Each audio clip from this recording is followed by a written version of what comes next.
Okay, so today we're looking at chapter 3, food energy and optimum nutrition for exercise. The objectives are to define the heat of combustion, digestive efficiency, and the Atwater general factors. Compute the energy content of the meal from its macronutrient composition. Compare the nutrient and energy intakes of physically active men and women with sedentary counterparts. Outline the My Pyramid recommendations. Describe the timing and composition of the pre-event meal, including reasons for limiting lipid and protein intake. Summarize the effects of low, normal, and high carbohydrate intake on glycogen reserves and subsequent endurance performance. For endurance athletes, describe the potential negative effects of consuming concentrated sugar drink 30 minutes before competition and the ideal composition for a sports drink. Discuss the possible reasons for why consuming high glycemic carbohydrates during a high-intensity aerobic exercise enhances aerobic endurance performance. Define the glucose polymer and give the rationale for adding these compounds to a sports drink. Make a general recommendation concerning carbohydrate intake for athletes in intense training. Describe the most effective way to replenish glycogen reserves after an intense bout of training or competition. Compare the classic carbohydrate loading with the modified procedure.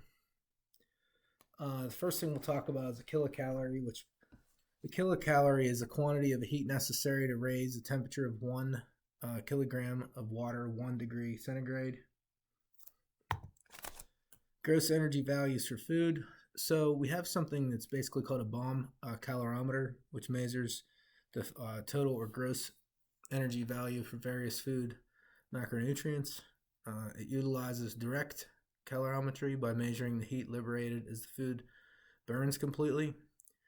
So it's an insulated chamber filled with oxygen under pressure. It contains weighted portion of food, whatever that food is. The food explodes and burns when the electrical current ignites the electrical fuse in the chamber. Surrounding water bath absorbs the heat released as the food burns, which then is measured by a thermometer. So how much ever the heat increases, the heat that's necessary to raise the temperature is then you can look at the gross energy value of foods relative to that. So this is what the bomb calorimeter is. Put the food in there, and then it basically combusts based with the electrical charge. And then in whatever the water temperature increases, then they're able to figure out what the caloric content is. Heat of combustion. Okay, so this just talks about like the liberation of burning food in the bomb calorimeter, which is a direct measurement, a direct calorimetry.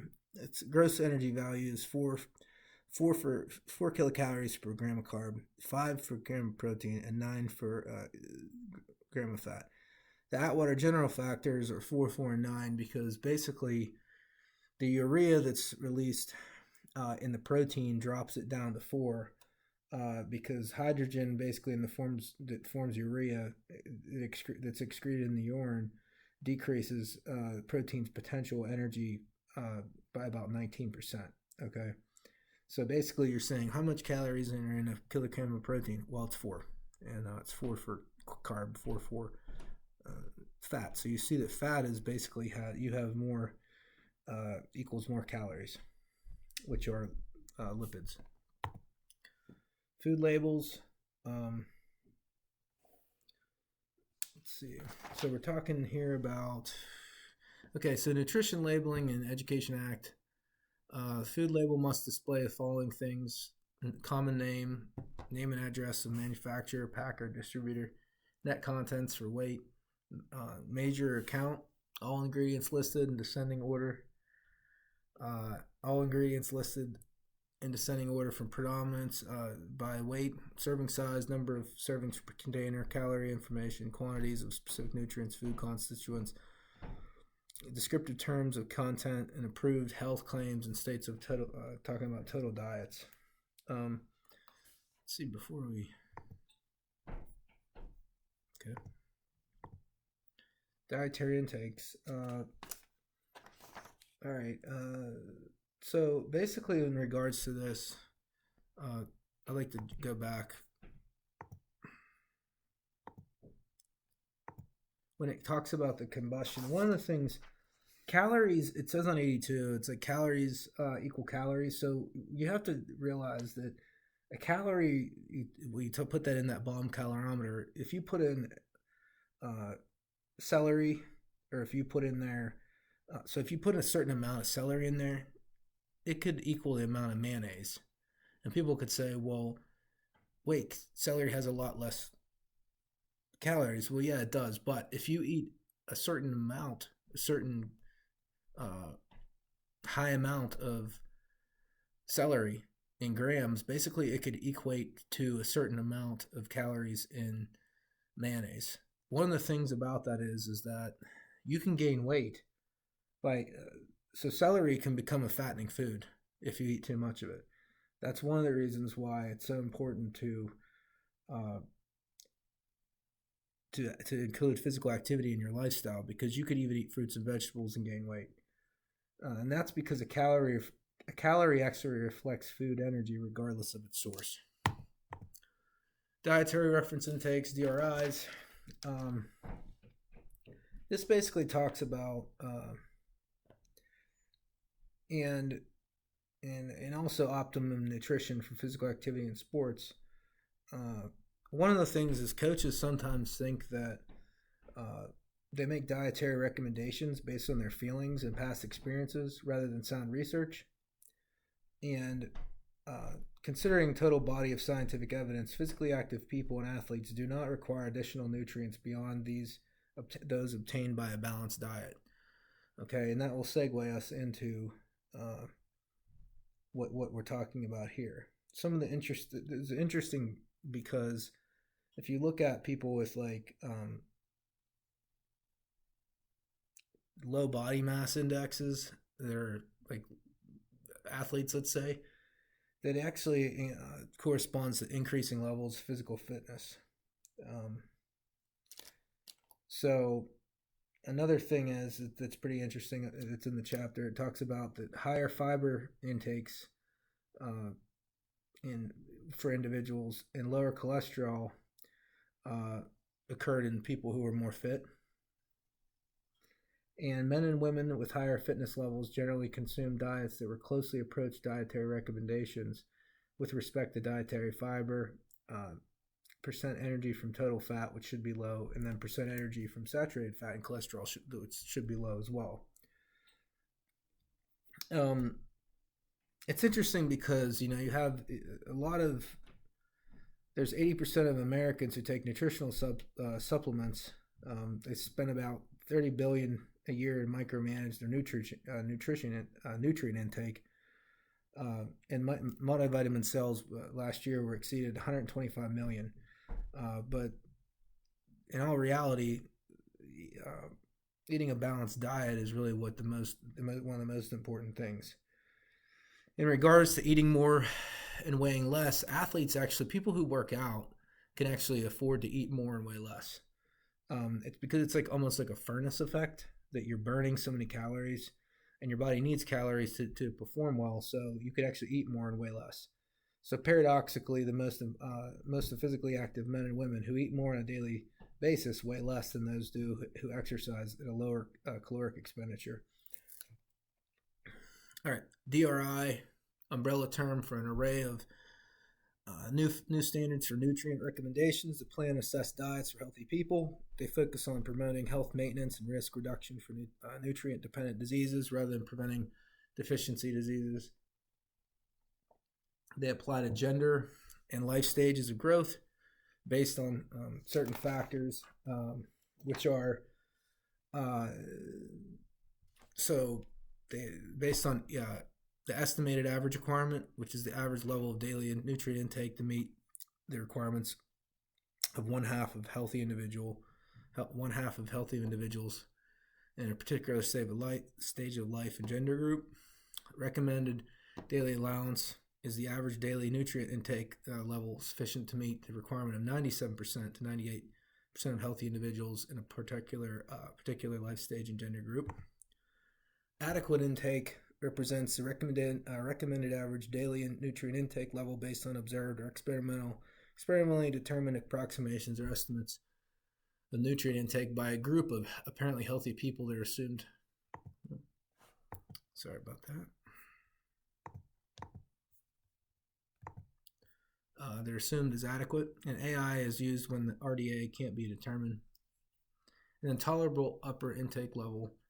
This is the highest average daily nutrient intake level, likely to pose no risk of adverse health effects to most individuals, almost all individuals, in the specified gender and life stage group of general population. DRIs actually differ from their predecessors of RDAs because by focusing more on promoting health maintenance and risk reduction for nutrient-dependent heart disease, diabetes, hypertension, osteoporosis, various cancers, and age-related macular degeneration than actually preventing the deficiency diseases such as scurvy, which comes like from not having enough vitamin C, or beriberi, which is a vitamin B deficiency. So those are the water soluble vitamins. One of the things too about calories in, calories out is that it's you can lose weight by eating less calories.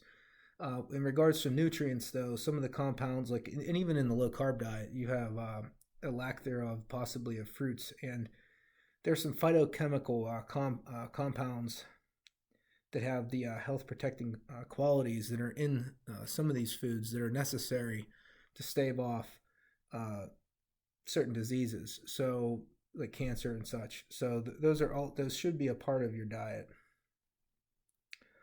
In regards to 2,500 kilocalorie diet based on recommendations from an expert panel of the Institute of Medicine on page 88, it talks about how your percentage of your diet, 60% should come from carbs, 15 lipids, 15%, 25% from proteins. A lot of this really is because carbohydrates, if you look at the carbs that are actually the good carbs, are the ones that are the fruits and vegetables that have the fiber. As if you recall, fiber is a carbohydrate. My pyramid, okay, this is another thing that they talk about, and it's basically just talking here about how much per in the Mediterranean diet and then near vegetarian diet pyramid, what should be eaten. Mediterranean diet, you see a lot less of red meat, wine in moderation, breads, pastas, and other grains a lot at a high level. And then if you look in regards to my pyramid, it's just talking about and some of the and really what that did was the food pyramid was replaced by my plate, and it just makes it helps consumers make better food choices, and to remind Americans to eat healthfully. It emphasizes more plant-based eating from a variety of vegetables in all 5 subgroups.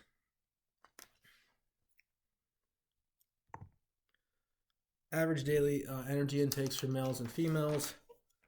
So males, basically, as you see,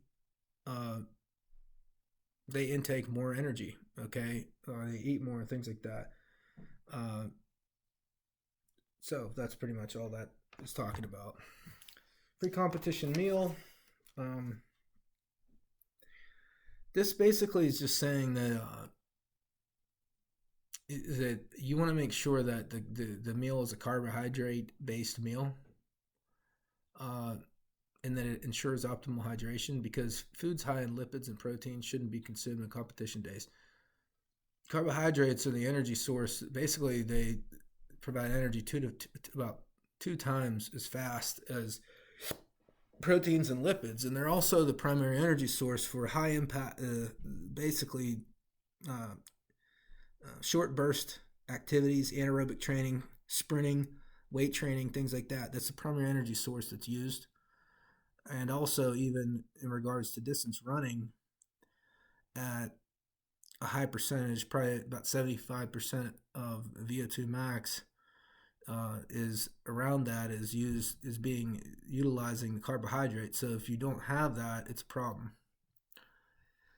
Considering the following when individualizing athletes' meal plans: food preference, psychological state, food digestibility. These are things to think about.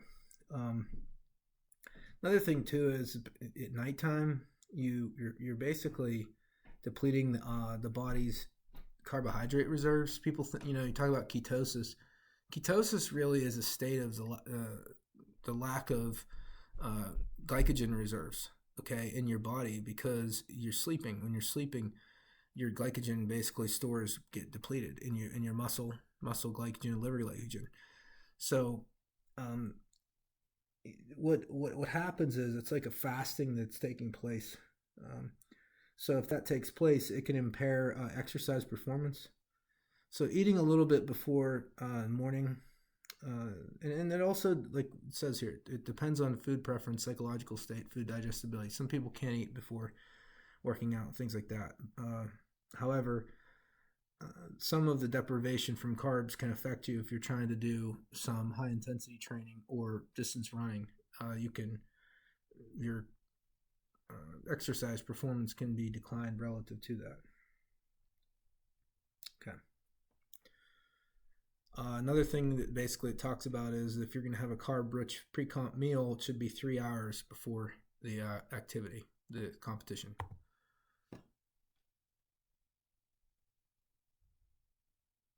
The classic experiment on the effects of a low-carb diet, mixed carb, and high carb. This shows right here time to exhaustion. High carb diet, high carb, low fat diet, basically there was a greater time to exhaustion in minutes, and that was based on the initial muscle glycogen. So as you see, this isn't just some thing that's conjured up or guessed at. The research has shown that basically high carbohydrate diets cause individuals to not hit the wall as quickly. They do not get exhausted as quickly if they eat a high carbohydrate, low fat diet in regards to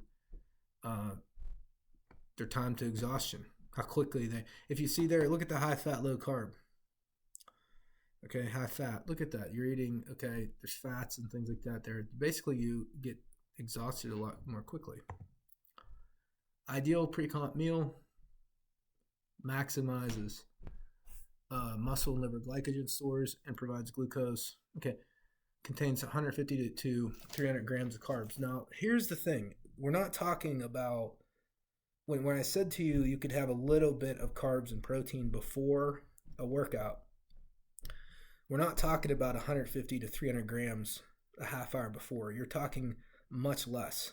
An apple, okay, that has your complex low glycemic index carbohydrate with a little bit of protein. Let's say a little bit of peanut butter on that.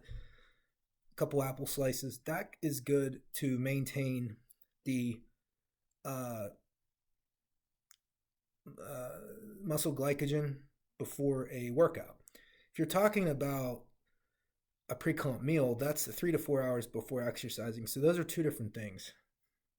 Just so I clarify that. Carbohydrate intake during exercise.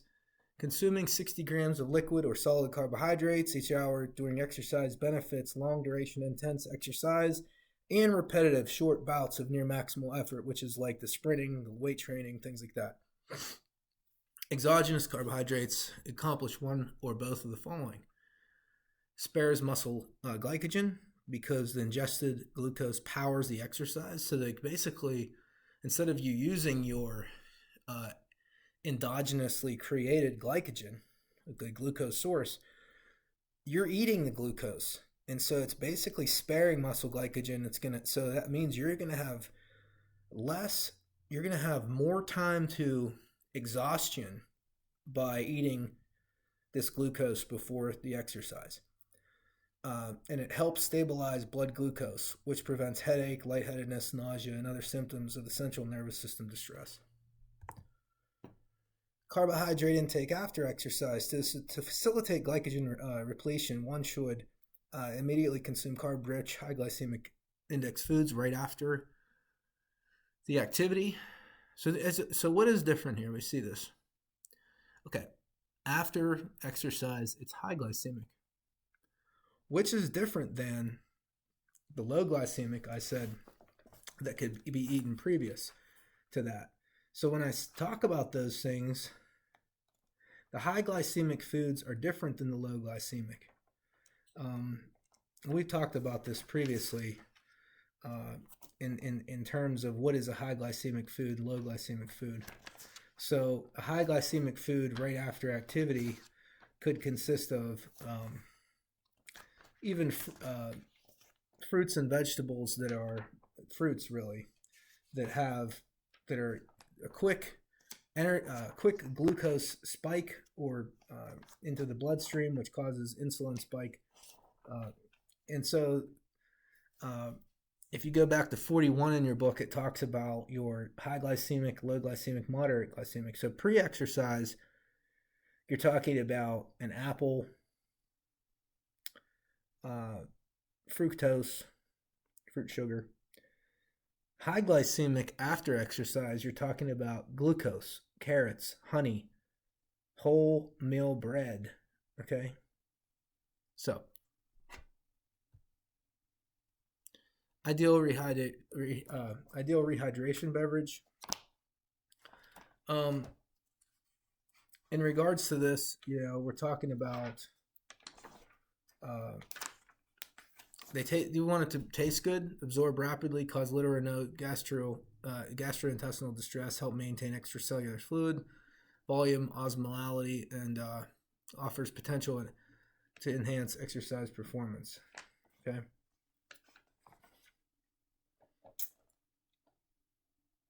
Okay. Fluid intake, practical recommendations.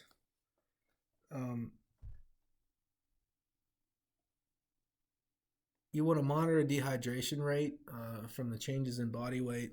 It's really important. You don't want to lose too much water. You want to drink fluids at the same rate as their estimated rate of depletion. So if you're sweating, you want to drink relative to what you're sweating out. You want to drink between 625 and 1,250 milliliters each hour each hour of a 4 to 8% carbohydrate beverage. I mean, this is like a Gatorade. Okay. 400 to 600 milliliters of fluid immediately before exercise optimizes the beneficial effect of increased stomach volume on a fluid nutrient passage in the intestine. Fluid temperature probably does not play a major role in replenishing fluid during exercise, and you want to avoid beverages containing alcohol or caffeine because these are diuretic. Caffeine has been known to possibly be a diuretic in the past. New evidence, some of it argues that it's not, but you want to avoid some of these. Alcohol is a depressant, caffeine's a stimulant. Fluid and sodium. Adding a moderate amount of sodium to ingest fluid basically maintains plasma osmolality and reduces urine output, sustains the drive to drink. The ACSM, American College of Sports Medicine, recommends sports drinks contain 0.5 to 0.7 grams of sodium per liter of fluid consumed during exercise lasting more than an hour. So sodium is important because basically you're sweating out sodium. Once again, Gatorade's example, there is sodium in Gatorade. However, if you're sitting around the house drinking Gatorade that has calories in it, that has sugar in it, carbohydrates, and also has sodium, that's really not necessary because you're not really sweating out the sodium and you really don't need the carbohydrates that's in the Gatorade for any type of glycogen or glucose replenishment. Carb loading. A particular combination of diet plus exercise produces significant packing of muscle glycogen. This technique increases muscle glycogen levels more than levels achieved by simply maintaining high carb diet. You have classical modified loading and rapid loading procedure.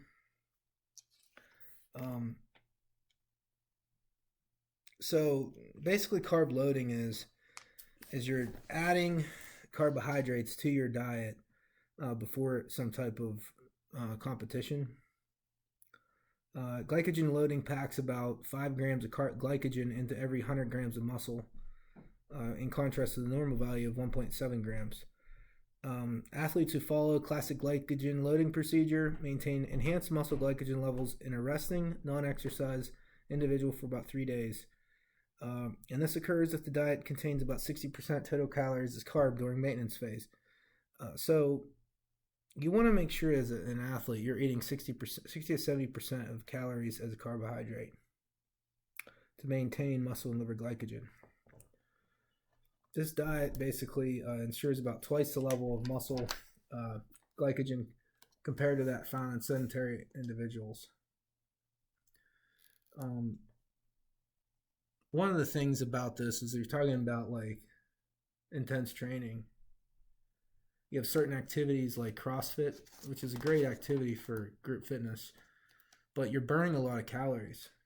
So if you don't upgrade your daily caloric and carbohydrate intakes and you're doing these types of activities, you could get lightheaded, things like that, because you don't have any energy to be used quickly. You need carbs. Low carb diets is really, in a lot of ways, if you're not engaging yourself in high volume short burst activity, if you're doing walking on the treadmill, low carb diet, I mean that's that may be sufficient, but if you're actually an athlete, it's almost impossible, because a primary energy source for an athlete in short burst activity and even long distance running at a certain percentage, about 75% of VO2 max or above, the primary energy source is a carbohydrate. So that doesn't happen, staleness can take place and things like that, which is bad. All right, modified loading procedure. This is basically athletes training about 75% VO2 max, and then they taper exercise for successful days, and then carbohydrates represent about 50% of total caloric intake for first 3 days, and then 3 days before competition, the carbs go up to 70% of energy intake.